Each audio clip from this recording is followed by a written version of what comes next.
The missus brought a new book in Asda yesterday. She found it next to Woman's Own. It was 50 Shades of Grey.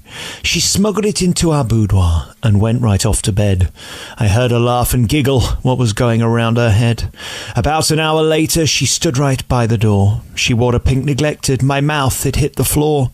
She appeared to look quite frisky. My heart, it filled with dread. The thought of her half naked, I'd rather pop off dead. She looked at me flirtatious. In her hand she held a whip. She threw it on the bedroom floor and slowly tried to strip. Well, 50 years or so ago, I may have had a peek, but my Doris hasn't weathered well. She's 84 next week. Watching my Doris bump and grind couldn't have been much grimmer, and then things, they went from bad to worse as she toppled off her Zimmer. She struggled up, back on her feet. A couple minutes later, she put her teeth back in her gob and told me to titillate her. She stood there nude, stark naked like, to get me in the mood. She bent down, it made me frown as I trod on her left boob.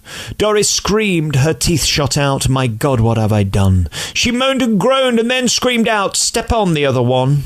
It wasn't nice, and age was cruel. This is hardly Casablanca. I told her this, she filled with rage and called me a fat. This book's a pain, causes excess stress. I wish it was never written. If you've seen Doris nude, you will agree, twice shy if you're once bitten. So if you find your missus says she wants to read this book, recommend Gordon, Jamie or Delia, not a handbook on how to...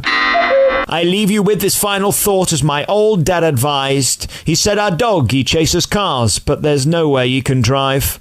My friends, I cannot tell no more of what happened on that day. Suffice to say, my ginger hair, it had turned 50 shades of grey.